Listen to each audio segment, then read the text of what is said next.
तो हिस्ट्री की शुरुआत कर लें। हाँ। एक ऐसा सब्जेक्ट जो परेशान करता है, बोर करता है, सन याद भी नहीं रहते हैं। इतनी सारी समस्याएं हिस्ट्री में रहती हैं। तो जो साइंस वाले होंगे वो तो ज़्यादा ही परेशान रहेंगे हिस्ट्री में। साइंस वाले ही हो तुम लोग। तो देखो, सबसे पहली चीज़ तो हिस्ट्री में करना क्या है, किस तरीके से करना है, तो एक टाइमलाइन मैंने बनाई हुई है।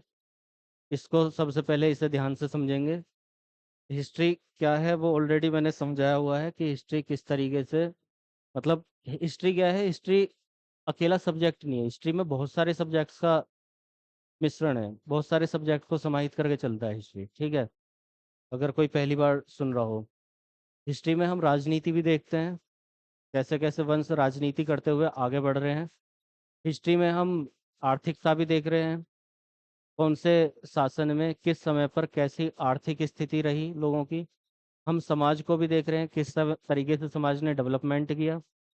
हम हिस्ट्री में, हिस्ट्री साइंस भी है, साइंस के बिना हिस्ट्री अधूरी है। कैसे कि जितनी भी खोजें होती हैं, जो शोध चलता है, जो अन्वेषण होते हैं, जो रिसर्च चलती है, तो उनका सटीक ज्ञान कि ये उस समय का है या उस समय का है। इसमें अगर कोई लैंग्वेज लिखी हुई है तो उसको किस तरीके से समझा जाए। अगर हमें कोई पत्थर मिला या पुरानी मोहर मिली तो वो किसकी है, कब है, कैसे है, तो वो सारी चीज़ों के लिए हमें साइंस की ज़रूरत पड़ती है। तो हिस्ट्री में सब कुछ समाहित है। ठीक है, हिस्ट्री एक ऐसा सब्जेक्ट है। थोड़ी सी परेशानी ये है कि थोड़ा बड़ा सब्जेक्ट है, थोड़ा क्या बहुत ही बड़ा सब्जेक्ट है। एक प्राचीन इतिहास, मध्यकालीन इतिहास, वर्त और आधुनिक इतिहास, तो बहुत बड़ा सब्जेक्ट है। और परेशानी यह है कि समय, इसमें टाइम याद करना पड़ता है। तो टाइम याद नहीं, बस टाइम की समझ बनानी हमें पड़ती है, इतना ध्यान रखो। अब वो कैसे, वो आज थोड़ा सा समझ में आ जाएगा। अब देखो, इतिहास से एग्जाम्स में क्वेश्चन रहते हैं। ठीक है, तुम्हारे एग्जाम में भी रहेगा। तो वहाँ पे क्वेश्चन सबसे ज़्यादा कहाँ पे होते हैं, उसके कल्चरल डेवलपमेंट से। जो कल्चर होता है, संस्कृति सभ्यताएं होती हैं, वहाँ से ज़्यादा क्वेश्चन रहते हैं। ठीक। अब इतिहास में जब हम इतिहास को करने लगेंगे तो हमें सबसे बड़ी प्रॉब्लम ये आएगी कि कन्फ्यूजन होगा बहुत ज़्यादा। जैसे कि कोई अगर हमें मूर्ति मिली है तो वो मूर्ति यहाँ पे मिली है, ये यहाँ पे मिली है, यहाँ पे मिली है, ये यहाँ पे मिली है। ठीक है, सबसे बड़ा कन्फ्यूजन यही रहता है इतिहास का। दूसरी चीज, यहाँ पे टाइम मैंने लिखा भी हुआ है, जगह जगह टाइम भी लिखा हुआ है। अब टाइम अगर हम देखें तो हमें ऐसा बोला जाएगा कि हड़प्पा सभ्यता का काल कब से कब तक था। ठीक है, वैदिक काल का समय कब से कब तक था। ठीक, टाइम की बहुत बड़ी प्रॉब्लम रहेगी। तो टाइम, एक बात याद रखना कि टाइम कोई भी एग्जैक्ट नहीं होता कि हड़प्पा का टाइम है तो वो इतने से और इतने तक, है ना। वैदिक काल है तो वो इतने से और इतने तक है। ये निश्चित नहीं रहता कि हम इस तरीके से डिसाइड करें कि 1500 ईस्वी पूर्व से 600 ईस्वी पूर्व तक वैदिक काल है। अब इसका मतलब ये थोड़ी है 600 ईस्वी पूर्व में वो सारे लोग मर गए और फिर आगे एक साथ दोबारा 601 से दोबारा टाइम शुरू हुआ, ऐसा नहीं है। एक और चीज कंफ्यूजन सबसे बड़ा, कि कोई चीज इसमें मिली है, इसमें मिली है, ये वाला जो कंफ्यूजन है। तो देखो, सबसे पहले इन तीन चीजें के लिए बता रहा हूँ कि क्या ध्यान रखना है। ये तीन चीजें बहुत परेशान करेंगी। इसको ऐसे समझो कि आप लोग यहाँ पे हो। अब ऐसा मानो कि एक हाईली डेवलप्ड सिटी है, जैसे कि हम बात करें मुंबई है अपने यहाँ पे, दिल्ली है, बेंगलुरु है। ठीक है। और एक झारखंड का जनजाति वाला गांव भी है ना। समय तो एक ही दोनों का। अभी के टाइम में वो जनजाति वाले लोग हुआ हुआ करके हुए जंगल में रह रहे होंगे, और जो हाईली डेवलप्ड हैं वो मुंबई दिल्ली जैसे शहरों में रह रहे होंगे। अब अगर हम वैसे देखें तो एक बहुत आगे और एक बहुत पीछे समाज के हिसाब से। ठीक है। अब अगर हमें अब से 500 700 1000 साल बाद उन लोगों के अवशेष मिले, तो कुछ लोग ये बोलेंगे कि भाई ये तो उस समय का था, है ना। अगर दोनों का नजरिया देखा जाए, दोनों को अलग अलग टाइम पे देखा, तो ये बोलेंगे कि ये, इसमें डेवलपमेंट यहाँ पे दिख रहा है इस सिटी में, और इस सिटी में डेवलपमेंट नहीं दिख रहा है। तो ये बहुत पीछे वाला टाइम होगा और ये बहुत आगे वाला टाइम होगा। तो हम उसको ऐसे डिसाइड नहीं कर सकते। हम उसके लिए क्या होते हैं, कुछ शोध होते हैं, कुछ हमारी रिसर्च चलती हैं, जैसे कार्बन डेटिंग प्रोसेस चलता है कि कोई चीज़ कब की है, उस चीज़ से डिसाइड होता है। सटीकता से कई बार नहीं आता है, पूरी सटीकता से, जिसके भी यहाँ पे हम ये नहीं कह सकते कि ये टाइम इतने से इतने तक ही होगा। तो अब जब यहाँ पे आएगा, तो जरूरी नहीं है कि सिंधु घाटी सभ्यता पूरी तरह खत्म हुई तभी वैदिक काल शुरू हुआ, है ना। ऐसा भी हो सकता है कि सिंधु घाटी सभ्यता के लोग जी रहे थे, वो अपने तरीके से चल रहे थे, और ये अपने तरीके से चल रहे थे। बस इतना अंतर था कि जब इनका पतन होने जा रहा था तो ये लोग तब शुरुआत कर रहे थे, है ना। लेकिन ये लोग भी कहीं ना कहीं हैं, इस बात को ध्यान रखना है। तो अब देखो, यहाँ टाइम की अगर हम बात करें तो इतिहास को अ, लिखा कैसे जाता है, समझा कैसे जाता है, इतिहास किसे कहते हैं हम। तीन चीजें हैं, इतिहास का आधार क्या है। तो देखो, एक चीज को हमने लिखा, यहाँ पर लिखना और पढ़ना दो चीजें हैं, है ना। हम हिस्ट्री किसे बोल रहे हैं, हिस्ट्री का आधार है। हिस्ट्री का मतलब, इतिहास का मतलब ये नहीं है कि अब से पहले का समय। इतिहास का मतलब है कि जो पहला समय है उसमें हम क्या पढ़ रहे हैं, उसमें कुछ विशेष विशेष चीजें, ठीक है। और वो विशेष चीजें क्या है, जहां से हम वर्तमान, देखो, हम हजारों साल की चीज को, जो 1000 साल में व्यतीत हुई है, 1000 साल में बीती है, उस चीज को अगर 2 महीने, 3 महीने, 4 महीने, 6 महीने, एक साल में पढ़ लेंगे, तो वो हजारों साल की चीज एक साल में तो निपट नहीं सकती। उसका मतलब क्या है कि हम वहां से उन चीजों को देखते हैं, इतिहास में उस समय को देखते हैं जिसमें कुछ बदलाव आया, ठीक है। जिसमें कुछ बदलाव आया, हमने वो चीज देखी। हम इतिहास को पढ़ा क्यों, जिससे कि हम वर्तमान के लिए ये समझ बना सकें, भविष्य के लिए ये समझ बना सकें कि किस तरह के पैटर्न हमारे पुराने समय में चले हैं, किस तरह के बदलाव हमारे पुराने समय में आए हैं, और आगे किस तरीके से वो बदल सकते हैं। मतलब हम पुरानी चीज को देखकर समझ बना सकें कि आगे क्या हो सकता है, किस तरीके से आगे का हमें जीवन व्यतीत करना चाहिए, ठीक है। तो अब उसके लिए पुरानी चीजें सटीकता से आनी जरूरी है। अब हम सटीकता से लाने के लिए, मैंने बताया कि कार्बन डेटिंग प्रोसेस हो गया। कार्बन डेटिंग का मतलब कि कार्बन के तत्व प्रत्येक सजीव चीज में विद्यमान है, ठीक है। मतलब जिन जिन चीजों में कार्बन के तत्व हैं, वहां से कार्बन डेटिंग किया जाता है। प्रोसेस अलग है, बाद में देखेंगे हम। तो वहां से कार्बन डेटिंग किया जाता है। कार्बन डेटिंग से ये देखा जाता है कि किसी चीज की आयु इतने समय में इतनी कम हो गई है, अर्धायु, आधी आयु रह गई है, तो वो कितना पुराना होगा, है ना। सटीकता से फिर भी नहीं आया, मैं फिर से बार बार बोल रहा हूँ, सटीकता से नहीं आएगा। तो अब हम उनमें से, जब इतनी सारी चीजें हुई, अब मान लिया यहाँ पे पाषाण काल से हमें कुछ चीजें मिल गई, कुछ गुफाएं मिल गई, हमने उनके ऊपर रिसर्च कर ली कितनी पुरानी है। किसी गुफा में हमें चित्र मिल गए, हमने रिसर्च कर ली कितनी पुरानी है, ठीक है। हमें यहाँ से सिंधु घाटी से मोहरें मिल गई, मोहर के साथ हमें मूर्तियां मिल गई, हमें वो स्थान मिल गए, ईंटें मिल गई, हमने पता कर लिया है। उसके बाद में वैदिक सभ्यता में चले, हमें यहाँ से मोहरें मिली, मूर्तियां मिली, ठीक है। लेकिन यहाँ से क्या हो रहा है, यहाँ से और आगे के लिए कुछ लिखने पढ़ने वाली भी चीजें मिल रही हैं, है ना, जिनको बोलते हैं हम साहित्य। अब साहित्य का तो हम कार्बन डेटिंग करेंगे नहीं, है। तो साहित्य को पढ़ा जाएगा और समझा जाएगा। तो इतिहास का जो आधार है, दो चीजें हैं। एक तो हमारी ऐसी चीजें हैं जिन्हें हम कार्बन डेटिंग के द्वारा उनकी आयु निकाल सकें, और बाकी चीजों के द्वारा, बाकी पैटर्न के द्वारा ये समझ सकें कि ये किस तरीके से रहते होंगे, ठीक है। तो वो हुए हमारे अवशेष, ठीक, अवशेष। जैसे शिलाएं होगी, गुफाएं होगी, ये सारी चीजें, मोहर होगी, मूर्तियां होगी। उनके अलावा जो हम इतिहास को जानते हैं, वो बहुत सारा भाग जानते हैं हम साहित्य के द्वारा। किसी समय पर इन लोगों ने जो ग्रंथ लिखे, वेद लिखे, पुराण लिखे, आगे चल के, वो उन चीजों से हमने समझा कि उस समय के लोग कैसे रहते होंगे। अभी की जो किताबें हैं, अभी की जो कहानियां हैं, अभी की जो ये मूवीज हैं, नाटक हैं, धारावाहिक हैं, उन सब से अभी की सभ्यता का पता चलता है। उस समय पर जो था लेखन था, उस समय पर उनकी सभ्यता का पता चला, ठीक है। तो दो चीजें आधार हो गई। अब इस चीज में इतिहास को किसको माने हम।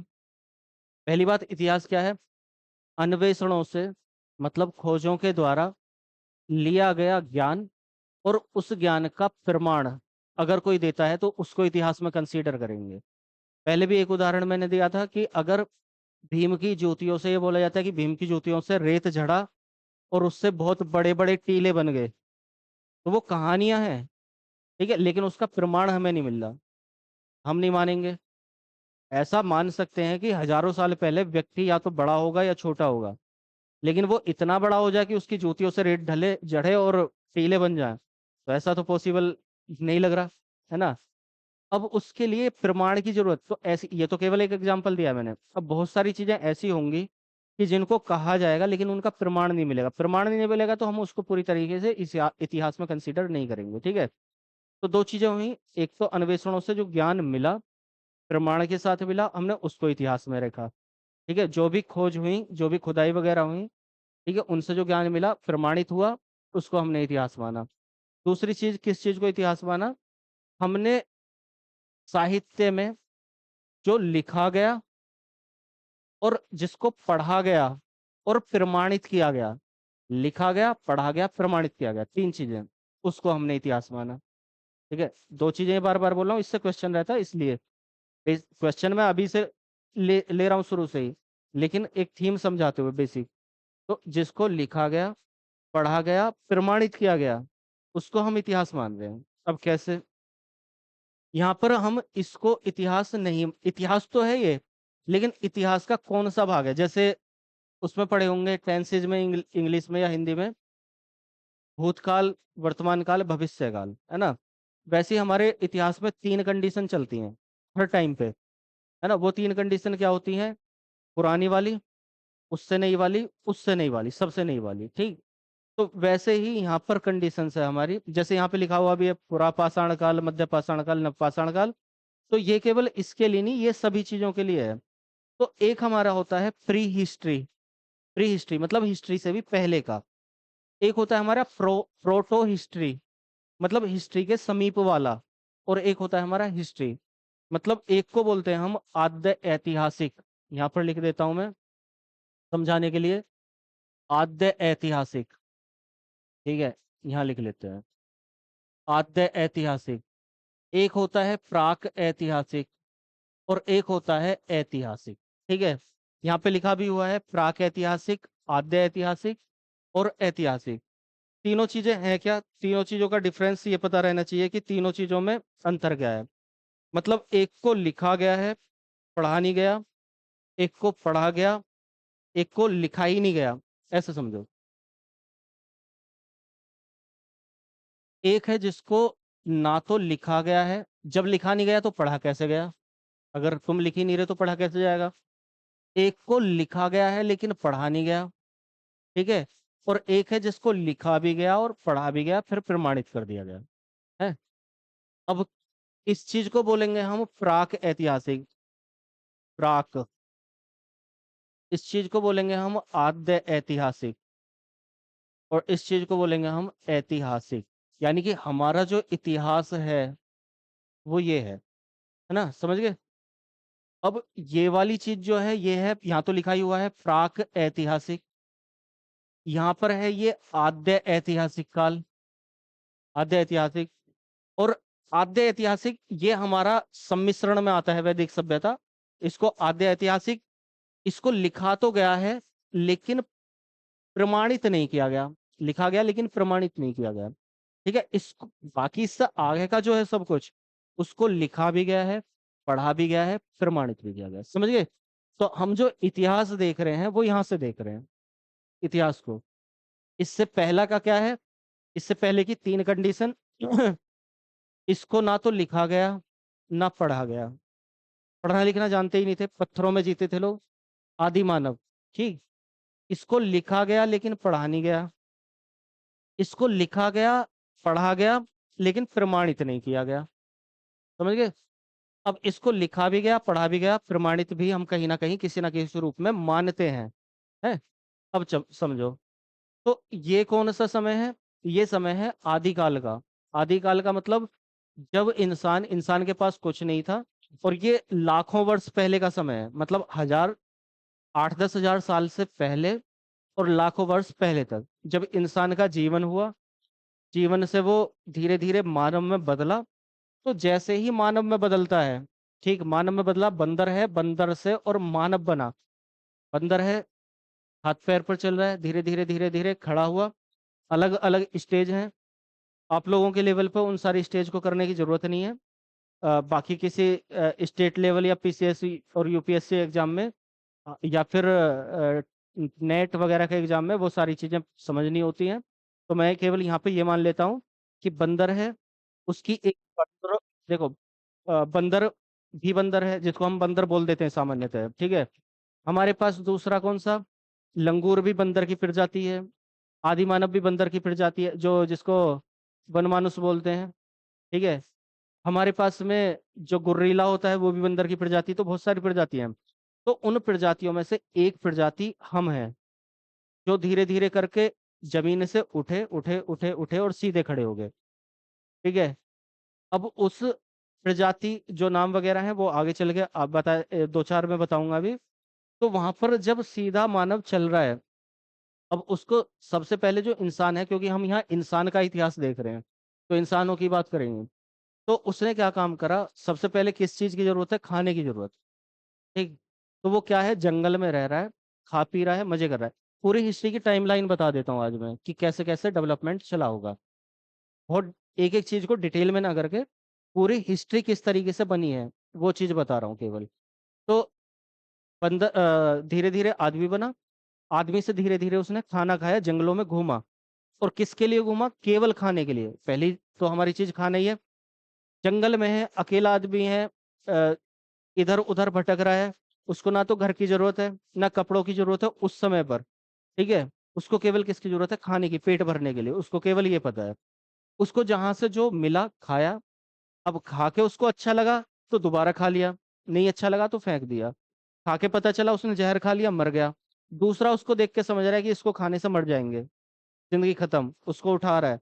वो उसको नहीं खाएगा, नहीं छुएगा। उन चीजों से समझ बनी, किस चीज को खाना है किस चीज को नहीं खाना, समझ गए। अब धीरे धीरे वो खा रहा है खा रहा है खा रहा है। तो ये समय है पुरापाषाण का। अब या तो वो किसी भी चीज से उसे उसको ये नहीं पता कि ये शाकाहारी, शाकाहारी क्या होता है, मांसाहारी क्या होता है, क्या उसको कुछ नहीं पता। उसको जो भी मिल रहा है, आदमी मिल रहा है उसको ही खा गया। एक दूसरे को खा रहे हैं, ठीक है। फल दिख रहा है उसको, मतलब जिस भी चीज को खा रहा है। धीरे धीरे उसको समझ बनी कि किस चीज को खाना चाहिए किस चीज को नहीं खाना चाहिए। तो इसको बोल रहे हैं हम आखेटक आदमी। मतलब शिकार कर रहा है और खा रहा है, खाद्य संग्रह कर रहा है, केवल इसका ये काम है। भोजन इकट्ठा कर रहा है, केवल ये काम है, जंगलों में घूम रहा है। धीरे धीरे धीरे धीरे वो डेवलपमेंट करेगा अपना। उसको समझ आने लगेगी कि किस चीज को कैसे करना चाहिए। धीरे धीरे यहाँ से और यहाँ तक आते आते नवपाषाण काल तक आते आते, पाषाण मतलब पत्थर, मतलब जब इंसान पत्थरों के बीच में रह रहा है। अब देखो बारिश हो रही है, हम लोग तो घर में बैठे हुए हैं, लेकिन इंसान कहाँ रहेगा। इंसान के पास तो कुछ भी नहीं है, पेड़ के नीचे खड़ा हुआ फिर टपाटप हो रही है पानी की। वो कहाँ चला जाएगा, पत्थरों के गुफाओं में चला जाएगा। तो अभी जो इंसान है वो गुफाओं में रह रहा है। धीरे धीरे गुफाओं से निकलेगा, वो क्या काम करेगा कि यार मैं गुफा में रहता हूँ, फिर खाना खाने जाता हूँ, मैं 2-4 किलोमीटर जाता हूँ और आता हूँ। उसको धीरे धीरे ये समझ आने लगेगी। वो क्या करेगा, वहीं पर पत्थर रखने चालू करेगा। पत्थर के ऊपर पत्थर, पत्थर के ऊपर पत्थर।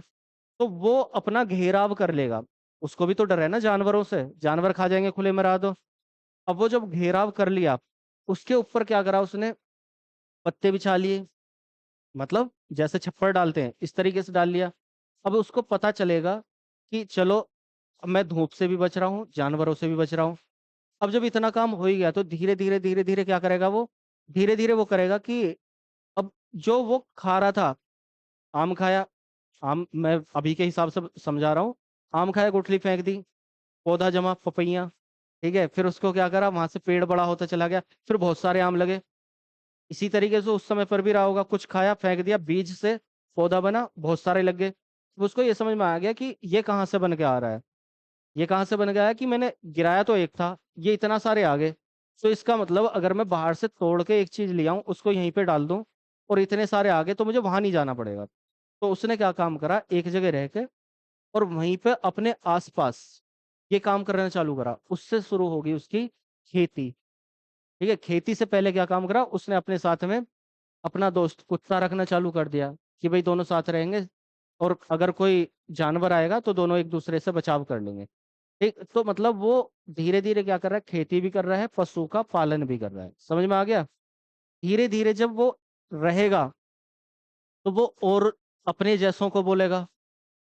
अब लैंग्वेज तो वहां जो भी रही होगी, वो अपने जैसों को इशारा करके कि एक काम करो, यहीं पे रह जाओ। अगर हम लोग साथ में रहेंगे तो जानवर आने से डरेगा। ठीक है, अगर कोई भी जानवर भेड़िया है तो मुझे अकेले को उठा के ले जाएगा, लेकिन बहुत सारे लोग हैं तो नहीं आएगा। तो ये समझ बनने लगी। तो वो लोग एक जगह इकट्ठा हुए, तो उन्होंने वही बीज डाल के बोने शुरू करे। वहां से क्या हुआ, खेती हुई, पशुपालन हुआ और सभ्यता जन्म लेने लगी धीरे धीरे। समझ में आ गया? अब वो क्या काम करेगा, वो उन पत्थरों से निकल के, गुफाओं से निकल के बाहर आएगा, जमीन पर आएगा और अपने घर थोड़े थोड़े बनाने लगेगा, लेकिन किससे, पत्थरों से ही। ठीक है, पक्के घर, पक्के का मतलब उस समय के पक्के घर बनाने लगेगा, पत्थर जोड़ जोड़ के। अब धीरे धीरे क्या हो रहा है, ये पत्थरों का समय। अब वो अपनी भाषा को समझाएगा कैसे, या तो इशारों से समझाएगा। जो जानवरों की बोलियां हैं, बंदर की बोली है उसी तरीके से रही होगी, आपस में समझ में आती है उन्हें सब कुछ। ठीक है, लेकिन लिखने के लिए उसने क्या काम करा, उसको समझ आने लगी कि मैं अगर किसी चीज को बताऊं तो कैसे बनाऊं। तो उसने गुफाओं, जब यहाँ पे रह रहा था तो गुफाओं के अंदर ही चित्र बनाने शुरू कर दिए। अब देखो, अगर मैं ये ऐसे करके बना रहा हूं,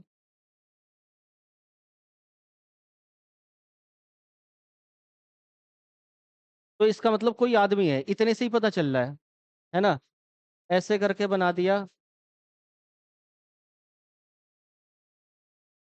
कोई जानवर है, इतने से पता चल रहा है। उसने ये चित्र बनाने चालू किए समझाने के लिए एक दूसरों को। और ये चित्र डेवलप होते होते यहाँ तक पूरी तरीके से उन्हें चित्रों को एक दूसरे को समझाने लगे। अब वही काम होता है यहाँ हड़प्पा में। ठीक है, हड़प्पा में वही काम होता है। धीरे धीरे क्या बताया मैंने, कि सभ्यता बनने लगी, लोग इकट्ठा रहने लगे, खेती करने लगे। जब खेती करेंगे तो एक समय ऐसा आया, हा- हम अनाज के जो दाने लाके डाल रहे हैं या कुछ भी चीज के दाने, अनाज यहाँ पे जो भी आया वो बाद में बात करेंगे, जौ और गेहूं आए तो उसने उनको लाके डाला, लेकिन उनका प्रोडक्शन इतना ज्यादा हो गया कि वो बचे रह गए। अब बहुत सारे लोग एक जगह रह रहे हैं, दूसरी जगह रहेंगे, कहाँ रहेंगे, पानी के आसपास रहेंगे, क्यों, उन्हें पानी मिलना चाहिए, पानी जरूरी है जीवन के लिए। तो नदियों के आसपास रहेंगे, लेकिन थोड़ा सा हटके, किनारे से थोड़ा हटके। तो नदी से पानी भी मिल रहा है उनको, वहां रह भी रहे हैं, पानी भी पी रहे हैं। अब पानी अगर बारिश नहीं हो रही है तो उनमें डाल दे रहे हैं पौधों में, पौधे उग के आ रहे हैं। अब जब पौधों का, मतलब अनाज का प्रोडक्शन ज्यादा हो गया, तो खाने के लिए कराया हमने, अपने खेतों में भी करते होगे, खाने के लिए हमने अनाज उगाया, लेकिन ज्यादा हुआ तो क्या करेंगे, मंडी में बेच आएंगे, है ना? तो अब उसने क्या काम करा कि हम जो इकट्ठा लोग रह रहे हैं, हम तो कुछ और चीज उगा रहे हैं, दूसरी जगह वाले कुछ और चीज उगा रहे हैं, है ना? मान लिया तुम्हारे घर पे दाल हो रही है खेत में, तुम्हारे घर पे हो रहा है चावल हो रहे हैं, तुम्हारे घर पे गेहूं हो रहे हैं। आपस में क्या करोगे, भाई मेरे पास ये चीज ज्यादा है, मेरे पास ये चीज ज्यादा है, आपस में इंटरचेंज कर लो। कर लिया, उससे क्या हुआ, वस्तु विनिमय हुआ। विनिमय का मतलब आदान प्रदान। तो वस्तु विनिमय हुआ, एक दूसरे के पास जो भी सरप्लस था, ज्यादा थी, वो चीज को हमने आपस में बांट लिया, बट गया। अब उसके बाद क्या होगा, उससे भी बच रहा है, हम दूसरी जगह जाएंगे, दूसरी जगह जाने के बाद उनसे बात करेंगे कि तुम्हारे यहाँ पे क्या चीज हो रही है, तुम हमें दे दो, हमारी चीज तुम ले लो। अब एक जना फिर सोचेगा कि भाई जो मैंने इसको चीज दी है, मान लिया कि तुमने तो दिया चाय पत्ती अपने साथी को, ठीक है, या चीनी मान लेते हैं, चीनी दे दी, और चीनी के बदले उसने रुई दे दी, दोनों की वैल्यू में अंतर होगा। या ऐसा मान लेते हैं कि तुमने दिया टमाटर 150 रुपए किलो वाला जो अभी के लिए चल रहा है, ठीक है, और उसने दे दिया तुरई या लौकी जो 5 रुपए की है। क्यों मानोगे तुम? नहीं भाई, ऐसे काम नहीं चलेगा। तो फिर क्या किया गया, उनका मूल्य रखने लगे धीरे धीरे। इनका मूल्य क्या होगा कि ये मेरी चीज ज्यादा की है, कम पैदावार हो रही है तो ज्यादा है, ज्यादा पैदावार हो रही है तो कम, सीधा सीधा है। मतलब ज्यादा होगी तो उसकी वैल्यू कम होगी, डाउन होगी, कम है, सोने की वैल्यू ज्यादा क्यों है, सोना कम है, वैल्यू ज्यादा है, चांदी ज्यादा है, वैल्यू कम हो गई, सीधी सी बात। तो वैसे ही यहाँ पे हुआ, मूल्य रखने लगे, आदान प्रदान करने लगे, सभ्यताएं का जन्म होने लगा।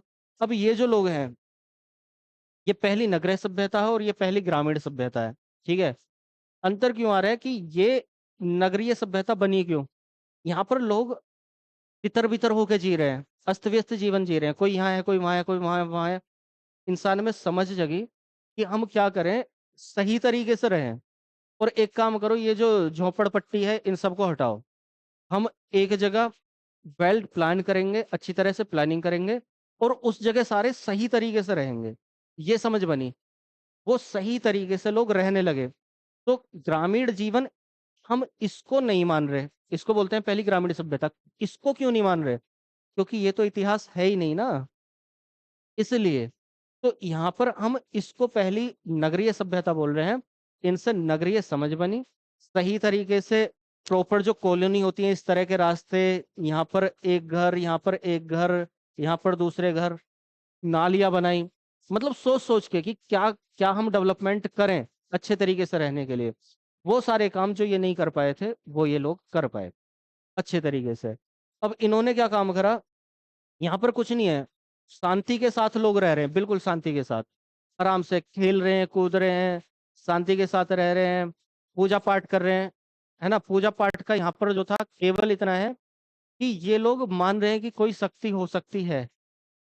यहाँ पर आगे चल के बताऊंगा कि मूर्ति की पूजा यहाँ पर नहीं है, यहाँ पर है, उल्टा हो जाएगा। ठीक है। यहाँ पर ग्रामीण है, यहाँ पर नगर है। तो मतलब ये लोग क्या कर रहे हैं, एक तरीके जैसे स्वास्तिक चिन्ह है, ठीक है, स्वास्तिक को मान रहे हैं, मतलब अपनी कुछ आस्था विचार रख रहे हैं। अब वहां पे हो सकता है ना तो लाइट है, ना पंखे है, ना कुछ चीज है। अब सोचो अगर हम जंगल में निकल जाएं रात को, दिन में ही 12 बजे निकल जाएं, तो ऐसा लगेगा पीछे कोई चल रहा है, भूत है। अब ये लोग जब पूरे अंधेरे में जंगलों में रहते होंगे, जंगलों से निकल के भी आगे, तो उस समय पर तो खाली खाली है, जनसंख्या कुछ भी नहीं है। ठीक है। तो उस समय पर भी ये सारी चीजें चलती होंगी, पीछे से आवाज आ रही है, झिंगुर बोल रहे हैं रात में तो भूत बोल रहे हैं, ये सब धारणाएं चलती होंगी। तो उनसे इनके अपने खेल बने, अपनी आस्थाएं बनी, अपने अंधविश्वास बने। धीरे धीरे धीरे धीरे ये सारी चीजें बनती चली गई। ठीक है। इन्होंने अपना समाज बना लिया, माता को ज्यादा शक्ति दी, नारी को ज्यादा शक्ति दी, कि नारी से ही हम जन्मे हैं, ये सारी चीजें मानी गई। ठीक है। तो वो सारा डेवलपमेंट यहाँ पर चला। उसके बाद क्या हो रहा है, उसके बाद यहाँ पर ग्रामीण सभ्यता। तो ये पूर्व वैदिक काल और ये उत्तर वैदिक काल, दोनों में अंतर, यहाँ पर बहुत बड़ा अंतर आता है 1000 ईस्वी पूर्व में। 1000 ईस्वी पूर्व में, ठीक है, बहुत बड़ा अंतर आता है। तो यहाँ से इतिहास की शुरुआत होने लगती है। कैसे? अब ये हम आध्या ऐतिहासिक मान रहे हैं, लेकिन कुछ हिस्सा हम ऐतिहासिक रूप में इसका समझेंगे। तो देखो यहाँ पर लोग क्या है, उन्हें, अब ग्रामीण क्यों हो रहा है, तो उसके पीछे बहुत सारे तर्क हैं। ऐसा बोला जाता है कि इन लोगों ने इनको अटैक कर दिया, ये कहाँ चले गए, तो इन लोगों ने इनके ऊपर आक्रमण करा, इन्हें खत्म कर दिया, ऐसा भी बोला जाता है। ऐसा भी बोला जाता है प्रलय आ गई, खत्म। ऐसा भी बोला जाता है बाढ़ आ गई, उससे अस्त व्यस्त। अब कहोगे एक बाढ़ से सारा कुछ अस्त व्यस्त कैसे हो सकता है, इतनी बड़ी सभ्यता जो है वो अस्त व्यस्त कैसे हो सकती है?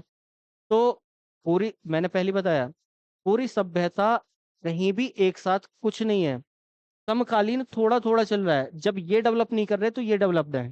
ठीक है। जब ये उभर के आ जाएंगे, ये डाउन हो जाएंगे। ठीक। तो ऐसा भी हो सकता है कि इन्होंने इनके ऊपर आक्रमण करा, ऐसा भी हो सकता है केदारनाथ की तरह बाढ़ आ गई हो और सारा का सारा खत्म हो गया हो, और जो बचे उन्होंने क्या काम चालू करा। या फिर ऐसा भी हो सकता है कोई आपदा आ गई हो, जैसे कोविड अभी आया है, सब लोग शहरों से गांवों की तरफ भगने लगे, शहरी जीवन को त्याग के गांव के जीवन को अच्छा लगने लगा सबको। ऐसा भी हो सकता है कि इनको शहरी जीवन छोड़ के, कि भाई आपदा आ गई है, इस तरीके से रहेंगे तो गलत है, इन्होंने फिर से धारणाएं चेंज कर ली। तो यहाँ पर बहुत सारे तर्क हैं, उनको अलग से समझेंगे जब हिस्ट्री, मतलब एक एक टॉपिक को लेंगे हम। अभी टाइमलाइन देख रहे हैं। अब देखो ये लोग हैं, ये आराम से शांति के साथ जी रहे हैं, बढ़िया। महिला को भी उच्च स्थान इन्होंने दे रखा है, हर तरीके से खेल कूद ये भी कर रहे हैं, आस्था ये भी कर रहे हैं। प्रकृति के रूप में ये लोग मान रहे हैं भगवान को। ठीक है। प्रकृति रूप में, प्रकृति कैसे, जैसे कि बारिश हो गई, तो ये बारिश पानी है, मतलब अपने आप में ये शक्ति है। जो पानी हमें जीवन दे रहा है, वास्तव में है भी वही, जो पानी हमें जीवन दे रहा है वही तो शक्ति है, वही तो भगवान है हमारे लिए।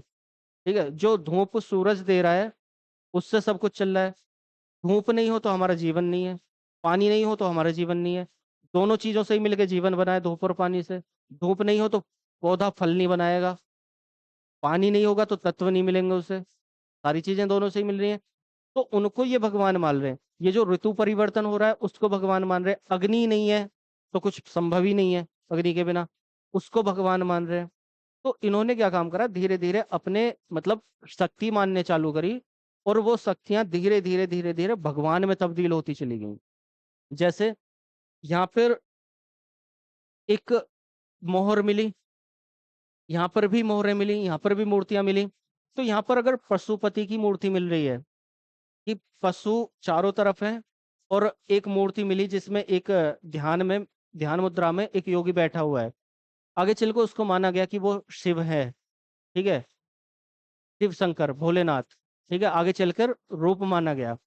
अगर ये है तो वो किस रूप में उसको जान रहे हैं। उन्होंने बनाया उस मूर्ति को किस तरीके से बनाया कि हम अगर ध्यान लगाएंगे, अगर मैं सूरज का भी ध्यान लगा रहा हूं तो सूरज का ध्यान किस रूप में लगाऊंगा, जैसा मैं हूं, जैसे तुम हो, जिन लोगों को देख रहा हूं। अब मैं ध्यान लगा रहा हूँ उस सूरज का, लेकिन मैं अपनी तरफ से इमेज बना रहा हूँ कि ये कोई हमारी तरह हमारे पूर्वज हैं जो ऊपर चले गए हैं, है ना। इस तरह के उनके विचार रहे।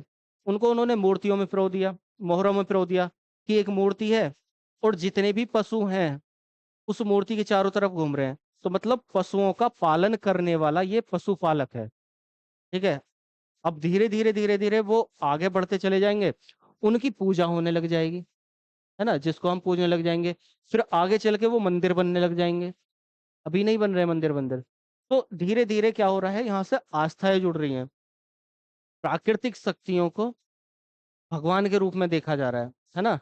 अपनी सभ्यता आ रही है, ग्रामीण समाज आ रहा है, लोग एक दूसरे से व्यापार कर रहे हैं, व्यापार यहाँ भी हो रहा है, व्यापार यहाँ भी हो रहा है। ठीक है, अब क्या है, यहाँ पर कुछ आस्थाएं निकल के आती हैं। जैसे कि गाय, गाय यहाँ पर नहीं है लेकिन यहाँ गाय को वजूद दिया जाता है, क्योंकि वहां पर एक आविष्कार हो रहा है दूध का। ठीक है, और गाय से जो दूध मिल रहा है उसको वहां पर मान रहे हैं कि इसमें पौष्टिकता है, और दूध होता भी यही है। अगर बायो में पढ़ोगे तो दूध में दो, एक या दो चीजों को छोड़ के बाकी सारे तत्व में विद्यमान होते हैं, और उसको संपूर्ण आहार बोला जाता है दूध को। कुछ भी नहीं खा पी रहे हो, दूध पी रहे हो तो काम चल रहा है हमारा। ठीक है, तो गाय को यहाँ सर्वोच्च धन मान लिया गया वैदिक काल में, सर्वोच्च धन। जैसे अभी सोने को मानते हैं, हीरे को मानते हैं, पैसे को मानते हैं, रुपए को मानते हैं। तो अब वस्तु विनिमय जो करेंगे हम गाय के आधार पर करेंगे। मेरी ये है गाय, मेरे पास ये धन है, मतलब जैसे बोला जाएगा 3 गाय हैं, मेरे पास 3 धन है, मेरे पास 10 धन है। तो जिसके पास जितनी गाय वो उतना मालदार। ठीक है, अगर किसी को देना है, दान देना है, तो गाय दे दी, गौदान वहां से चलने लगा। तो वहां से विचार चलने लगे, क्योंकि करेंसी नहीं है, पैसा नहीं है, विनिमय का साधन नहीं है ना। तो वो धीरे धीरे क्या करेंगे, इन चीजों को करते चले जाएंगे, और जैसे जैसे ये चीज बढ़ती चली जाएंगी, अब यहाँ पर आकर एक काम होने लगेगा इस जगह पर, इन दोनों के बीच में। वो काम बहुत तगड़ा हुआ। यहाँ पर मिला हमें लोहा। ठीक है, लोहा। अब उस लोहे से क्या होगा, देखो, पहले लोहा तो अभी छोड़ो, 1,000 में मिलेगा। लेकिन उससे पहले क्या हो रहा है, उससे पहले ये हो रहा है कि अभी जो हम लोग रह रहे हैं, मतलब ये लोग जो रह रहे हैं वो छोटे छोटे छोटे छोटे कबीलों में रह रहे हैं। इस समय पर आकर एक काम होगा, वो मैं बता रहा हूँ। क्या, एक युद्ध होगा छोटा सा। वो युद्ध किस लिए होगा, दशराग्य युद्ध बोला जाएगा उसको, है ना। पहला युद्ध दशराग्य युद्ध, मतलब क्या, यहाँ पर लोग हैं आर्य और अनार्य। आर्य और अनार्य, आर्य मतलब श्रेष्ठ लोग, और अनार्य मतलब जो श्रेष्ठ नहीं है, ऐसा इनके अनुसार। ठीक, तो आर्य लोगों को सत्ता रखनी है अपने पास में। सत्ता का मतलब केवल इतना है कि कुछ कुछ, जब लोग इकट्ठे रह रहे हैं, इकट्ठे रह रहे हैं, तो वो क्या करेंगे, अपना एक कबीला बनाते चले जाएंगे, और उसका एक सरदार बनाते चले जाएंगे। उसको सुझाव देने के लिए कुछ लोग रख देंगे कि 4-5 ये मुड्ढ हैं, ये उस सरदार को सुझाव देंगे, फिर जो भी डिसीजन होगा इसका सर्वोपरि होगा। अभी तक ये चल रहा है। तो इसको सुझाव देने के लिए सब लोग, गांव वाले, कबीले वाले, और उनके कुछ मुख्य लोग जो उसको सही तरीके से समझाएंगे, वो लोग हैं। तो अभी यहाँ पर शक्ति पूरी तरीके से नहीं है। लेकिन यहाँ पर आकर क्या हो रहा है, यहाँ पर आकर एक काम हो रहा है कि जो मुड्ढ बना हुआ है, जो कबीले का सरदार बना हुआ है, वो ये सोचने लग जाएगा कि अगर मेरा ही बेटा सरदार हो, अपने के लिए हर कोई चाहता है, तो ये सोचने लग जाएगा मेरा बेटा सरदार हो और मेरे ही पास शक्ति हो। और जब ऐसा सोचने लग जाएगा तो वहां पर युद्ध होने, लड़ाई। अब देखो, युद्ध ऐसे नहीं हो रहे हैं कि बहुत तकड़े तकड़े युद्ध हो रहे हैं जो हमें महाभारत का युद्ध दिखाया गया है। मतलब जो फिल्मांकन जो है वो बिल्कुल अलग चीज होती है, और जो वास्तविकता है बिल्कुल अलग है। लोहे की खोज हो रही है यहाँ पे आके। अब अगर कोई युद्ध हो रहा होगा, बिना तलवार के युद्ध हो रहा है, हमें दिखाया जा रहा है तलवार के साथ में, है ना। तो वहां जो लड़ाई हो रही है वो कैसे हो रही है, लाठी डंडों से, और कुछ मिल गया पत्थर उठा के मार दिया, वो लड़ाइयाँ हो रही हैं। केवल लड़ाई जिनको हम युद्ध बोल रहे हैं, तो दसराज्य युद्ध होता है, मतलब आर्यों के बीच। ऐसा मान लो, जो लोग शासन में हैं और जो शासित होना, मतलब शासन करना चाह रहे हैं, है ना, उन लोगों के बीच लड़ाई होगी। उस लड़ाई का परिणाम क्या निकला, वो बहुत भयंकर परिणाम, मतलब आगे के लिए था कि सब लोग, सब कबीले आपस में लड़ने लग जाएंगे और अपनी शक्ति मजबूत करने लग जाएंगे। उस लड़ाई का परिणाम ये था कि एक एक सरदार है जो 10 पे भारी पड़ रहा है, और उसका नाम था भरत। भरत कबीला। सरदार का नाम था सुदास। आगे चल के हम कर लेंगे टॉपिक जब करेंगे। तो एक सरदार है, मतलब एक कबीला है जो 10 कबीलों पे भारी पड़ रहा है। ठीक, अब जब उसकी शक्ति को ऐसे देखा गया कि एक 10 पे भारी पड़ गया, तो वहां पे उसका वजूद ज्यादा हो जाता है, और उसी के नाम पर ऐसा बोला जाता है, अपने देश का नाम भारत है उस कबीले के नाम पर। तो वहां पे धीरे धीरे और जो कबीले हैं, सब में ये होड़ मच जाती है कि भाई जो राजा है वो पावरफुल है, मतलब जो सरदार है वो पावरफुल है। तो पावर कहाँ से आएगी, तुम एक बार सरदार बन जाओ, और सरदार बन जाओ तो अपनी संतान को ही सरदार रखो, तो तुम भी पावरफुल, तुम्हारी संतान भी पावरफुल। तो यहाँ से विचार आने लगा। तो यहाँ से महिलाओं का वजूद यहाँ पर आकर धीरे धीरे कम होने लगा, लड़ाइयाँ होने लगी। सब लोग अपने कबीले को आगे बढ़ाने लगे कि हमारा कबीला क्या करे, जनपद बन जाए। जनपद का मतलब जो और कबीलों के ऊपर हो, एक कबीला ऐसा बन जाए, बाकी सब उसके वजूद को स्वीकार करें, ऐसा बन जाए। तो यहाँ पर जनपद महाजनपद बनने लगे। तो उन्हीं से निकल के आता है महाजनपद। समझ में आ गया कैसे कैसे। तो लड़ाइयाँ वगैरह हो रही हैं, उनसे राजा का वजूद बढ़ रहा है, जो अब वो अपने गांव वालों के परामर्श को नहीं मान रहा। जो लोग उसको परामर्श देने के लिए रखे हुए थे, सभा समिति विदत वगैरह, उनकी शक्ति कमजोर हो गई। मतलब कुछ संस्थाएं थी, उनकी शक्ति कमजोर होगी, राजा अपने आप को सर्वोपरि होकर दिखा रहा है। ठीक है। और एक होड़ मच रही है कि हम किसी भी तरीके से बाकी कबीलों पर भारी पड़े, है ना। तो वहां पर सबसे मजबूत कबीला बनने की कोशिश कर रहा है। तो वहां पर वो क्या बन जाते हैं, कुछ कबीले इकट्ठे होते हैं, एक अपने ऊपर एक सरदार को रख देते हैं, जिसको बोला जा रहा है महाजनपद। मतलब कुछ जनपद मिलकर एक को ऊपर उठा देते हैं कि भाई तुम देखो, दूसरे जैसे यहाँ पे मान ली यहाँ के 10 गांव हैं, यहाँ का इलाका है, दूसरे 10 गांव इस पे भारी पड़ रहे हैं, तो उन 10 गांवों में से एक आदमी को उठा देंगे कि भाई एक काम करो, ये सेंटर है और सारी शक्ति हम इनको दे रहे हैं, तुम करो जो भी करना है उनका, है ना। तो उससे उन 10 गांवों का मिलकर क्या बन गया, महाजनपद। वैसे ही दूसरी जगह का क्या बन गया, महाजनपद। तीसरी जगह क्या बन गया, महाजनपद। तो इस तरीके से क्या हुए, ये 16 महाजनपद बन गए। समझ में आ गया। अब ये जब 16 महाजनपद बन गए, तो इनमें फिर से वैसी होड़, अब मैंने बताया धीरे धीरे क्या होंगे, वंश बनने चालू होंगे। सरदार अपने बेटे को, बेटा अपने बेटे को, और सरदार ना भी चाहे तो बेटा खुद चाह रहा है कि मैं सरदार बन जाऊं, बेटा तो ये चाहेगा। अब वहां से क्या हुआ, ये एक है हर्यक वंश, इसको बोला जाता है पितृहंता। मतलब इसमें क्या है, बेटे ने अपने बाप को मार दिया, फिर उसके बेटे ने फिर अपने बाप को मार दिया, फिर उसके बेटे ने फिर अपने बाप को मार दिया। मतलब किसी और को सत्ता ना दे दे या कोई और ना ले ले, तो बेटा अपने बाप को मारता जा रहा है, उड़ाता जा रहा है। एक होड़ मच गई राजा बनने की। एक होड़ मच गई कि ये जो महाजनपद हैं, वो महाजनपद क्या कर जाए, और हम किसी भी तरीके से और महाजनपद से शक्तिशाली हों। समझ में आ गया। तो यहाँ पर 3 चीज निकल के आ रही है, शक्तिशाली बनना है, राजा बनना है, और अपने वंश को आगे बढ़ाना है। ठीक है। तो महाजनपद बने, वंश आगे बढ़ने लगे, तो यहीं से ये वंश बनने लगते हैं। अब इन सब वंशों में आता है मगध। मगध। ठीक है।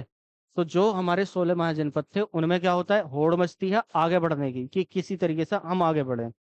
तो वहां से एकजुटता का भाव बनता है और वहां से मगध आगे बढ़ जाता है सबसे आगे। और मगध के आगे बढ़ने का कारण था कि मगध में क्या है, उन्होंने इस तरीके से अपनी रणनीति बनाई। जब मगध को पढ़ाऊंगा तो बताऊंगा कि हमारा जो सेंटर है वो कैसा होना चाहिए, कि हम अगर दूसरा हमारे ऊपर आक्रमण कर रहा है हम देखें वो ना देख पाए हमें, है ना, इस तरीके से।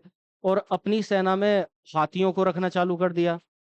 अब दूसरे लोग आ रहे हैं पैदल, घोड़े पे आ रहे हैं, गधे पे आ रहे हैं, जो भी मिल रहा है उस पर आ रहे हैं। तुमने एक हाथी छोड़ दिया, वो तो पेलता चला गया सबको, है ना। लोहे से हथियार बनाने चालू कर दिए क्योंकि लोहे की खोज यहाँ पे हो ही गई है। लोहे से हथियार बनाने चालू कर दिए। तो इस तरीके से क्या हुआ, मगध महाजनपद ऊपर उठ गया। और जैसे ही मगध महाजनपद ऊपर उठता है तो अब भारत भारत का क्षेत्र विस्तार होने लग रहा है और भारत में राजा बनने लग रहा है। ठीक है। तो यहाँ पर मगध में वंश चलने लगे, ये मैंने पहले बता दिया, वंश चलने लगा, वंशवाद आने लगा। हमारा वंश चले, हमारा वंश चले, ठीक है, ये चीज आने लगी।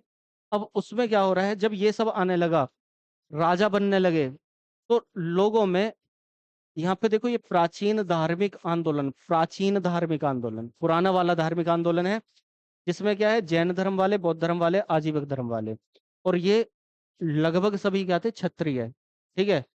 अब क्या है, हर किसी को राजा बनना है। वर्ण यहाँ पर चालू हो ही गए हैं। वर्ण कैसे चालू हो गए हैं, एक ब्राह्मण, क्षत्रिय, वैश्य और शूद्र। ठीक है, शूद्र। तो ये जो अब यहाँ पर क्या था, ऋग्वेदिक काल में काम बांट दिए गए थे। काम बांट दिए गए कि भाई जो जिस काम को करेगा। अब काम क्या करेगा, कि जो सबको समझाएगा, विद्वान होगा, उसको हम ब्राह्मण बोलेंगे, उसका काम ये होगा। ठीक है। जो दूसरे कबीलों से हमारी रक्षा करेगा वो क्षत्रिय हो जाएगा। जो मतलब जो आगे जो व्यापार करेगा वो कौन हो जाएगा, बनिया हो जाएगा। ठीक है, तो वो हो जाएगा। आगे शूद्र, जो सबकी सेवा करेगा वो शूद्र हो जाएगा। तो यहाँ पर ये जातिगत नहीं था, गोत्र नहीं थे, कुछ भी ऐसा नहीं था। आगे जाके ये पाखंड जुड़ने लगते हैं। कैसे? हाँ, पहला ऐसा कुछ नहीं था। पहले क्या था, कर्म के आधार पर। भाई तुम्हें सेवा करनी अच्छी लग रही है, करो सेवा। तुम्हें लड़ाई करनी मन नहीं है, लड़ाई करने का, क्यों करोगे लड़ाई? मत बनो क्षत्रिय, सेवा करो, शूद्र बनो। ठीक है। अब जो शूद्र है वो भी वहां पर प्राउड फील कर रहा है कि मैं सबकी सेवा कर रहा हूँ। और उसका उदाहरण है यज्ञ। और यज्ञ में भी अश्वमेध यज्ञ, और एक यज्ञ बता रहा हूँ जिसमें, याद होगा सबको, महाभारत देखी होगी। तो श्री कृष्ण जी क्या काम करते हैं, सबके जूते चप्पल उठाने का, पतले उठाने का और सफाई का। पता है, नहीं पता? महाभारत देखी होगी तो देखना, पूछना, कि सब एक काम लेते हैं जिसमें वो इस काम को निपटा सके। तो वो प्राउड फील कर रहे हैं कि मैं सबकी सेवा कर रहा हूँ, सबको खाना दे रहा हूँ, पत्तल हटा रहा हूँ, जूतों को साइड में कर रहा हूँ, सफाई कर रहा हूँ। तो सबको आगे बढ़ाने का जो काम है वो शूद्र कर रहा है, प्राउड फील कर गए। लेकिन धीरे धीरे क्या है, उसको निम्न दृष्टि से देखा जाएगा। तो यहाँ पर इनके पाखंड जुड़ते चले जाएंगे। ये क्या करने लग जाएंगे, कैसी पैसा मिल जाए। क्यों? क्योंकि गौदान हो रहा है, तो ज्यादा से ज्यादा गायों का दान हो। यज्ञ चलने लगेंगे बहुत सारे, और एक एक यज्ञ में कई कई 100 गायें दी जाएंगी, जो यज्ञ करवाने वाला होगा उसको, ब्राह्मण को। अब जब कई गायें तुम्हें मिल रही हैं तो ये मान लो कि तुम्हें कई किलो सोना मिल रहा है ना। तो तुम कितने, पैसा जिसके पास वो शक्तिशाली। तो ये अपने आप को महान बताने लगेंगे, और ये नए नए तरह की कथाएं और नए नए कहानियां बना के लोगों को गुमराह करने की कोशिश करेंगे। ठीक है। अब जब ये सब काम होने लगा और ये वंशवाद ये सब चलने लगा, और इन लोगों ने ये देखा, कुछ लोगों ने, कि भाई ऐसा तो सही नहीं है कि इसको निम्न दृष्टि से देखा जाए। रुद्र है, काम कर रहा है, अच्छा काम कर रहा है, तो उसको निम्न दृष्टि से क्यों देखना। तो सब लोग बराबर हैं, इस विचार यहाँ तक, क्योंकि ये सारा इतना ज्यादा बेकार हो चुका था। तो यहाँ पर ये प्राचीन धार्मिक आंदोलन हुआ, मतलब इसमें नए नए धर्मों का उदय हो गया। बहुत सारा कॉन्सेप्ट है, ये बाद में बताऊंगा, हल्का फुल्का बताता चल रहा हूँ। तो यहाँ पर जैन धर्म वाले, बौद्ध धर्म वाले, आजीविक धर्म वाले, मतलब नए नए धर्म वाले इस विचार के साथ आने लगे कि सब लोग बराबर हैं, और हमें जीवन में क्या करना चाहिए क्या नहीं करना चाहिए, जीवन के लिए अच्छा क्या है, मोक्ष की ही प्राप्ति सब कुछ है, ये जो शरीर है वो सब बेकार है, हमारी आत्मा ही सब कुछ है, ब्रह्म में लीन होना ही सब कुछ है। मतलब इस तरह के विचार धीरे धीरे करके आने लगे कि सब लोग समान है, ये सब वो सब, अहिंसा रहनी चाहिए, हिंसा नहीं करनी चाहिए, सब लोग बराबर। इन विचारों के साथ ये लोग आने लगे, ठीक है। तो यहाँ पे ये होगा, अब काम करेंगे भी ये, तो उसके बाद में क्या होगा, सिकंदर आ जाएगा। जैसे तैसे लोग मान भी रहे हैं, सिकंदर आ गया। सिकंदर ने क्या काम करा पता ही होगा, एक दूर से आया हुआ व्यक्ति। अब देखो, केवल आज मैं ये बता रहा हूँ विचार कैसे बदलते हैं, मतलब हिस्ट्री कैसे बदलती है, हमारी सोच कैसे बदलती है ना। एक दूर से आया हुआ व्यक्ति और तुम्हारे यहाँ पे शासन कर ले, मतलब यहाँ पे लोगों को हरा दे। अब सोचो कि एक दूर से आया हुआ, झारखंड से ले रहे हैं या कहीं और से ले रहे हैं, वहां से आया हुआ, उत्तर प्रदेश में आया हुआ, आपके डिस्ट्रिक्ट में आया हुआ, आपके गांव में आके और तबला बजा के चला जाए, है ना, मतलब पीट पाट के चला जाए, तो कैसा लगेगा, बहुत बुरा लगेगा। अब लोगों को ये समझ आने लगी, जो यहाँ के राजा थे, कि भाई ऐसे नहीं, अपना क्षेत्र विस्तार, पावर बढ़ानी चाहिए, क्योंकि वो क्या करता हुआ आ रहा है, वो पावर बढ़ाता हुआ यहाँ पे आ रहा है। तो वहां से राज्य विस्तार का विचार निकलेगा, और यहाँ पर एक राज्य लेकर आएंगे चंद्रगुप्त मौर्य, चाणक्य के साथ में।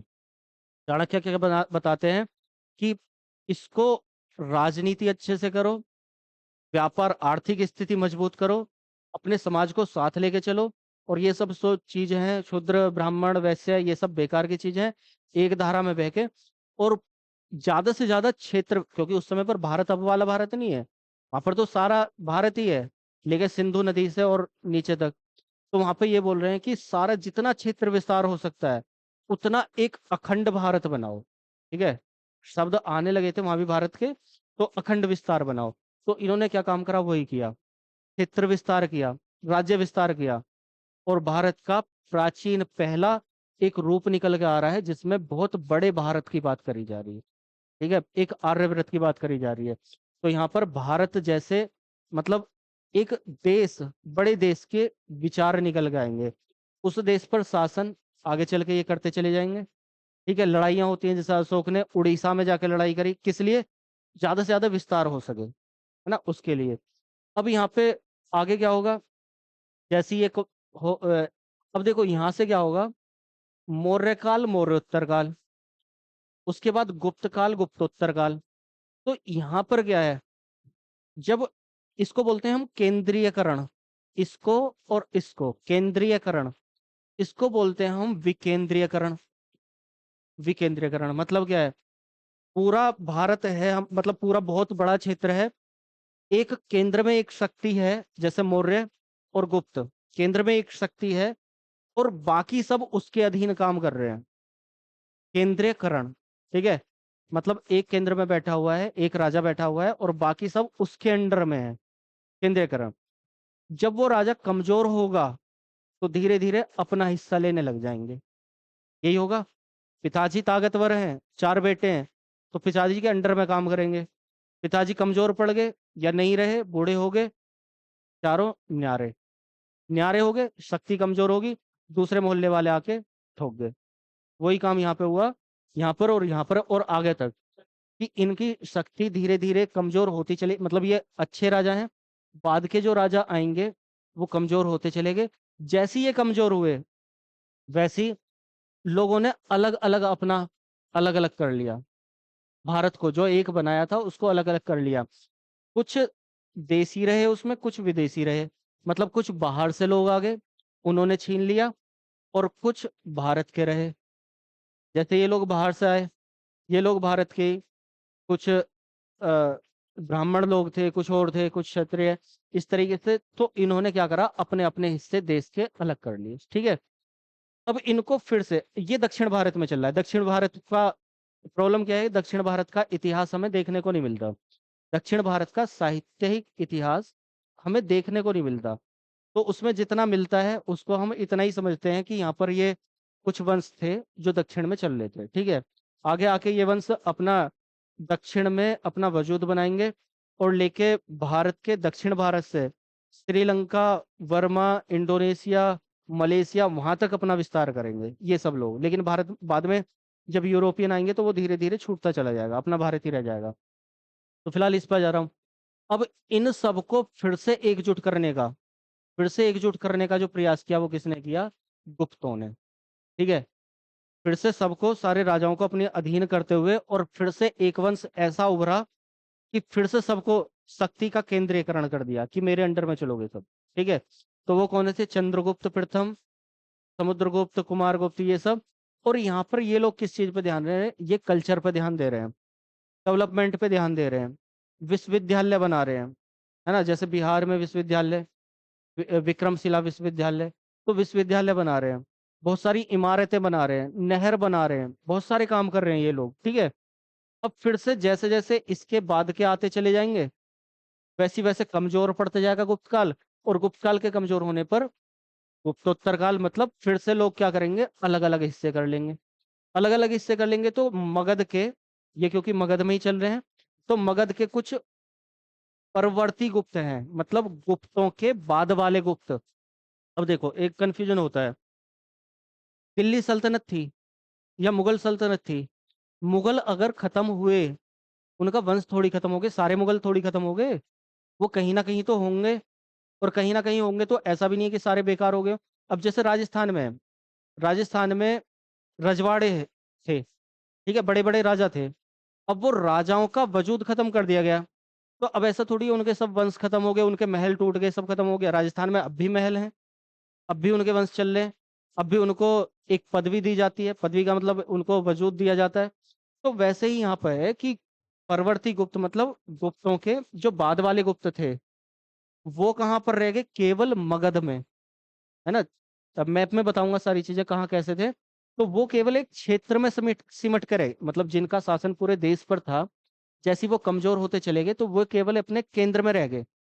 जैसे कि भारत का सेंटर अभी है दिल्ली। अगर दिल्ली, हमारा सेंटर कमजोर पड़ जाए, मतलब अगर ये लोकतंत्र ना होता, अगर मोदी जी कमजोर हो जाते, तो केवल दिल्ली में रह जाते। है ना? और बाकी सारे प्रदेश अलग अलग इस तरीके से। तो ये केवल वहां रह गए। ये कुछ पुष्यभूति थे, ये अलग जगह, ये अलग जगह, ये अलग जगह, ये अलग जगह, मतलब सबने अपना अपना हिस्सा बांट लिया, वही चीज। ठीक है। तो अब आगे क्या हो रहा है? जब ये हिस्सा बट रहा है, थोड़ा जल्दी जल्दी करूंगा मैं क्योंकि परेशान हो जाओगे। तो यहाँ पे एक फिर से व्यक्ति निकल के आ रहा है, हर्षवर्धन। ये फिर से क्या कर रहा है? फिर से मजबूत हो जा रहा है, और जितने अभी वंश देखे थे उनको सबको इकट्ठा करके फिर ये अखंड भारत बना देता है ना? उतार चढ़ाव चल रहा है, केंद्र विकेंद्र, केंद्र विकेंद्र। तो फिर से मजबूत हुआ, तो केंद्रीकरण कर दिया, फिर से पूरे भारत को एक कर दिया। अब फिर से क्या होगा? जब ये हर्षवर्धन खत्म हो जाएगा, तो इसका वंश आगे को नहीं चल रहा है। ठीक है, पूरी कहानी बताऊंगा हर्षवर्धन की, वंश आगे को नहीं चला। तो यहाँ पर क्या हो रहा है? ये तीन शक्तियां थी अलग अलग, मतलब जैसे अपना ये भारत है, तो यहाँ पर ये तीन शक्तियां हैं, एक, दो और तीन। ये क्या करेंगी? आपस में लड़ाई करेंगी। और लड़ाई करने के बाद जो ये सेंटर था उस समय, उस पर सेंटर, ऐसा नहीं है कि दिल्ली चलता हुआ आ रहा है शुरू से, तो कन्नौज सेंटर है। तो कन्नौज पर क्या करेंगे? ये आपस में लड़ेंगे कि मुझे लेना है, मुझे लेना है, मुझे लेना है। मतलब ऐसे मान लो तीन रिश्तेदार हो एक जने के, और वो लड़ रहे हो, और फाइनली प्रतिहारों की विजय हो जाती है। प्रतिहार मतलब इनमें से ये वाले जो हैं, गुर्जर प्रतिहार जिनको बोला जा रहा है, उनकी विजय होगी। और जब इनकी विजय होगी तो इनका अधिकार हो गया। समझ गए? अब जब इनका अधिकार हो गया तो यहीं से राजपूत निकल गया है। गुर्जर प्रतिहार जो है वो एक तरीके के राजपूत की श्रेणी है। जो शुरुआती राजपूत हैं वो गुर्जर राजपूत हैं। फिर धीरे धीरे धीरे धीरे गुर्जर राजपूतों के सेनापति और वो सब निकल के आ रहे हैं, जो अपने आप को अलग अलग कर ले रहे हैं। ठीक है। तो मतलब यहाँ पर केंद्रीकरण और विकेंद्रीकरण, तो इन राजपूतों ने क्या करा? अपने अपने वंश लेके अलग अलग अपनी सत्ता जमा ली, अपने अपने रजवाड़े जमा लिए। ठीक है, अलग अलग जगह, कोई कहीं, कोई कहीं, कोई कहीं, कोई कहीं, हो गया। वैसे ही बंगाल में, बंगाल में भी अलग चल रहा है, बंगाल के वंश अलग चल रहे हैं, बंगाल और उड़ीसा में। तो ये बंगाल में, कश्मीर में, वारंगल, देवगिरी, ये दक्षिण में, और उड़ीसा में, दक्षिण भारत में पूरी तरीके से। मतलब पूरा भारत क्या हो रहा है इसके बाद में? अलग अलग हो जा रहा है। तो कहाँ पर? ये जो ज्यादा हिस्सा था, सबसे ज्यादा हिस्सा, तो उस पर तो थे राजपूत। कहाँ पर? राजस्थान, हरियाणा, दिल्ली, उत्तर प्रदेश का कुछ हिस्सा, मध्य प्रदेश, गुजरात, ये वाला जो सारा क्षेत्र है, तो वहां पर तो हो गए राजपूत। ठीक है। उसके बाद में जो अलग अलग क्षेत्र है, कश्मीर में छोटा हिस्सा है, वहां पर अलग वंश चल रहा है। ये 3 वंश चल रहे हैं। ठीक है। बंगाल में अलग 2 वंश चल रहे हैं। ये भी अलग अलग वंश है, जो सब अपने आप को राजपूत कह रहे हैं। ठीक है, क्योंकि हमें इनका थोड़ा सा अलग अलग ही देखना है। क्षेत्र के ऊपर डिपेंड करेगा कि हम कितने क्षेत्र का इतिहास देख रहे हैं। ठीक। तो ये अलग अलग वंश हैं जो सब अपने आप को राजपूत कह रहे हैं, तो इनका इतिहास अलग हो गया। ये बंगाल में अलग अलग वंश चले, कश्मीर में अलग अलग छोटे छोटे वंश वंश चले, एक के बाद एक वंश चला। ये समकालीन वंश है, ये एक के बाद एक वंश। इनमें से कुछ आगे पीछे वाले वंश भी हैं, जैसे गुर्जर पहले हो गए, गहड़वाल बाद में हुए, चौहान बाद में हो रहे, चंदेल चौहान एक साथ चल रहे हैं। ठीक है। तो ये अलग अलग वंश अलग अलग जगह कर, उड़ीसा में गंगवंश चल रहा है, दक्षिण भारत में पांड्य चल रहे हैं, पल्लव चल रहे हैं, चोल चल रहे हैं, चालुक्य चल रहे हैं।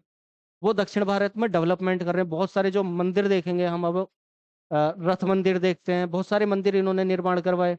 मैंने बताया श्रीलंका तक को इन्होंने जीत लिया, तो इंडोनेशिया को जीत लिया, मलेशिया को जीत लिया, सिंगापुर को जीत लिया। सब पर ये जीत कर रहे हैं। ठीक है। लेकिन इनका इतिहास कुछ कम हमें देखने को मिलता है, जितना मिलता है उसके भी आप पर हम देखते हैं कई सारी प्रॉब्लम्स। एक तो लैंग्वेज प्रॉब्लम, सबसे बड़ी प्रॉब्लम लैंग्वेज प्रॉब्लम है, जिसकी वजह से इतिहास का समझ नहीं बनती। और दूसरा, ये जो बाद में आएंगे, ये उस इतिहास को जला देंगे, सबके इतिहास को। कौन से? विदेशी आक्रमण। अब देखो फिर से वही चीज, कंफ्यूजन होता है बहुत बड़ा कि कौन पहले आया विदेशी आक्रमण करने। पृथ्वीराज चौहान से किसने लड़ाई करी? ठीक है। 17 लड़ाइयाँ किसकी हुई? कौन लूट के ले गया? तो वो बहुत बड़ा कंफ्यूजन है, एक एक करके मैं क्लियर करूंगा। केवल इतनी समझ बनानी है कि ये 712 में आ रहा है, ये 1000 में, ये 1200 में। डिफरेंस देखो, इसमें मोहम्मद बिन कासिम और मोहम्मद गौरी में कितना डिफरेंस है? 500 सालों का। 450 500 साल कितने ज्यादा होते हैं। लेकिन हम इसको क्या करते हैं, एक साथ पढ़ लेते हैं, इसलिए कंफ्यूजन होता है। पहले ये आया, इसका काम क्या था कि भारत को लूट लें, क्योंकि भारत में धन बहुत है लोगों के पास, मंदिर बन गए हैं बहुत सारे, उन मंदिरों में खजाना भरा हुआ है, लोग दानी इतने हैं कि मंदिरों में खजाना भर गया है। खजाना भर गया है, तो इनको लूट लें, केवल इसलिए आया। ये भी इसलिए आ रहा है लूट लें और थोड़ा सा विस्तार कर लें अपने क्षेत्र का। उसके बाद ये आ रहा है कि लूटें और वहां पर हम राज तो पूरी तरीके से नहीं, अपना क्षेत्र विस्तार, भारत के क्षेत्र को भी अपने क्षेत्र में मिला लें, उसके लिए आ रहा है। तो धीरे धीरे क्या हो रहा है, ये आक्रमण हो रहे हैं, जिससे कि लूटपाट करें, पैसा इकट्ठा करें, मौका मिल रहा है तो उसको अपने में शामिल कर लें। ठीक है। अपने जो मोहम्मद गौरी है, वो अपने गुलाम, अपने सेनापति, उन सबको यहाँ पे छोड़ जाएगा कि तुम यहाँ पे शासन करो, मैं कहीं और शासन करता हूँ। जहां पर वो था, वहां पर रास्ते में जाता जाता वो मर जाएगा। ठीक है। तो अब उसके जो सेनापति वगैरह हैं, वो यहाँ पर भारत में रहे, गुलाम जो है वो भारत में रहे, उनके मजे आ गए। और उन्होंने क्या काम करा, ये दिल्ली सल्तनत चालू कर दी। समझ में आ गया? मोहम्मद गौरी है, गया, अपने गुलाम, अपने सेनापति छोड़ गया यहाँ पे, सारा भारत उनको सौंप गया जो कभी हमारा हुआ करता था, और अपने यहीं से इनके वंश चलने लगे। पहला गुलाम वंश, खिलजी वंश, तुगलक वंश, सैयद वंश, लोधी वंश। तो इन सब ने क्या काम करा, दिल्ली को सेंटर बना के और भारत पर अपना राज जमाया। ठीक है। राज जमाया। अब कुछ डेवलपमेंट भी हम यहाँ पर देखते हैं, जैसे कि बहुत सारी इमारतें हैं, लेकिन वो डेवलपमेंट नहीं है। वो अगर मकबरा बना रहा है तो हमारे लिए इमारत है, इतिहास में जानने वाली, समझने वाली चीज है। लेकिन अगर तुम एक कब्र बनाओ, तो फिर वहां डेवलपमेंट कैसा? मतलब वो तो अपने लिए बना रहे हो ना। लेकिन स्थापत्य जो कला होती है, जो भवन निर्माण कला है, उनके हिसाब से हम उसको डेवलपमेंट समझेंगे। एक तरीके से दोनों ही चीजें हैं। तो ये कुछ वंश जो दिल्ली पर अधिकार कर लेते हैं, कई सौ साल यहाँ पर रहते हैं, अलग अलग, इसके सेनापति ने इसको मार दिया, इसने सत्ता हड़प ली, फिर इसके ने इसको मारा, इसके ने इसको मारा, सत्ता हड़प ली। अब एक वंश आता है और पूरी तरीके से कई सौ साल, 200 300 साल शासन कर रहा है। एक वंश, जो कौन सा था? मुगल। ठीक, जो इनसे थोड़े से अलग थे, दूसरी जगह से आए थे, इनका कल्चर थोड़ा सा अलग था। मुस्लिम ही थे, मुस्लिम ही है। मुस्लिम देखो, अरब वाले भी हैं, तुर्क वाले भी हैं, अफगानिस्तान वाले भी हैं, लेकिन कौन से मुस्लिम हो वो डिपेंड कर रहा है, तो वो सब एक एक करके हम समझेंगे। तो ये अलग आ रहे हैं और इनसे सत्ता छीन के अपने अपने वंश को आगे बढ़ा रहे हैं। तो यहाँ पर हम एक वंश की बात करते हैं, बस ये उसमें नहीं है। ठीक है, बीच में कुछ टाइम के लिए रहा, तो यहाँ पर ये एक वंश है, जबकि यहाँ पर ये अलग अलग वंश है। ठीक है, दोनों में डिफरेंस। अब ये आगरा में रह रहे हैं, फिर उसके बाद में आगरा के आसपास निर्माण करवा रहे हैं, उसके बाद दिल्ली पहुंच रहे हैं, दिल्ली में निर्माण करवा रहे हैं, तो ये सब। अब जब इनका अत्याचार बढ़ेगा यहाँ पर, मतलब अत्याचार का मतलब कि मुस्लिम है और हिंदुओं को ये शोषण कर रहे हैं, हिंदुओं का। जब ये चीज बहुत ज्यादा हो जाती है, बहुत ज्यादा हो जाती है, इतने वर्षों से चल रही है, तो यहाँ पर कुछ शिवाजी जैसे महाराष्ट्र में उत्थान करते हैं अपना। ठीक है, और उसके बाद में ये सब पेशवा वगैरह आते हैं जो महाराष्ट्र के लिए काम करते हैं। उसके बाद ये धीरे धीरे, जैसे जैसे ये कमजोर, औरंगजेब की मृत्यु के बाद ये कमजोर होते चले जाएंगे। मैंने फिर वही बताया, जब एक मजबूत राजा है तो सब उसके अंडर में, राजा कमजोर हुआ तो सब अलग अलग हो गए। तो जैसे ये अलग होंगे तो ये मराठे उभर जाएंगे, ये महाराष्ट्र वाले फिर वही चीज, जैसे राजपूत थे तो एक बड़े क्षेत्र में, छोटे क्षेत्रों में और बहुत सारे वंश, तो वैसे ही एक बड़े क्षेत्र में मराठा। ठीक है, गुजरात और महाराष्ट्र वाले क्षेत्र में, मध्य प्रदेश का थोड़ा सा हिस्सा, तो मराठा, ये पूरे एक बड़े क्षेत्र में उभर गए। और बाकी छोटे छोटे क्षेत्रों में, हैदराबाद में, अवध में, बंगाल में, मैसूर में, कर्नाटक में, ये अलग अलग छोटे नवाब और राजा बनने लगे। समझ में आ गया? उसके बाद क्या हो रहा है, उसके बाद जैसे ही ये सब शक्ति कमजोर पड़ती है, सारी जैसे जैसे ये कमजोर होती चली गई। देखो, ये जो सब हैं वो कब से आ रहे हैं? 16वीं शताब्दी से, है ना, 16वीं शताब्दी से। लेकिन उभर कर कब आ रहे हैं? इस टाइम पे। क्योंकि यहाँ तक आते आते आते आते इतना बट गया देश कि ये सब लोग कमजोर पड़ते चले गए।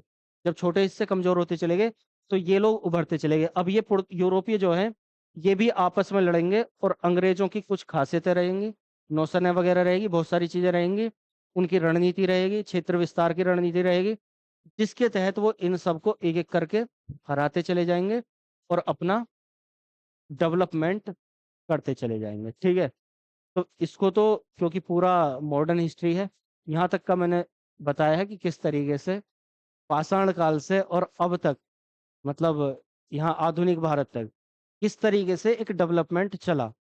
तो वो एक रूपरेखा केवल एक क्लास में मैंने रखी है। अब इसको हम बहुत सारी क्लासों में करेंगे, पहले प्राचीन भारत करेंगे, फिर मध्यकालीन, फिर आधुनिक। तो थोड़ा बहुत तो समझ में आया होगा कि किस तरीके से, कहाँ से हम पत्थरों के बीच से डेवलपमेंट करते करते करते करते क्या क्या रहा होगा और यहाँ तक पहुंचे।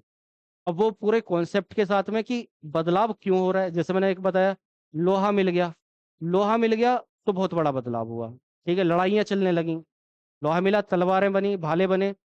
अब लड़ाई जो डंडे से लड़ रहे हैं, बस खोपड़ी फोड़ के चुप हो जा रहे हैं, वो गर्दन काटेंगे, है ना, गर्दन काटेंगे, फिर राजा बनेंगे, राजा बनेंगे, वजूद समझ में आएगा। ठीक है, पहले एक आक्रमणकारी विदेशी आ रहा है, केवल धन लूट के ले जा रहा है, दूसरा आ रहा है, वो धन लूट के ले जा रहा है और अपना यहाँ पर छोड़ के जा रहा है, फिर तीसरा आ रहा है, वो धन लूटने के साथ साथ ये सोच रहा है कि पहले वालों ने केवल धन लूटा, अगर मैं इस जगह को ही कब्जा लूं तो धन तो सारा मेरा अपने आप हो गया। तो सोच के साथ में विचार बदलते गए, मतलब डेवलपमेंट होता चला गया और भारत का इतिहास बनता चला गया। ठीक है, तो कल से इस इतिहास को करेंगे। फिलहाल आज मैंने बेसिक बताया। ठीक है, इतना ही रहने देते हैं।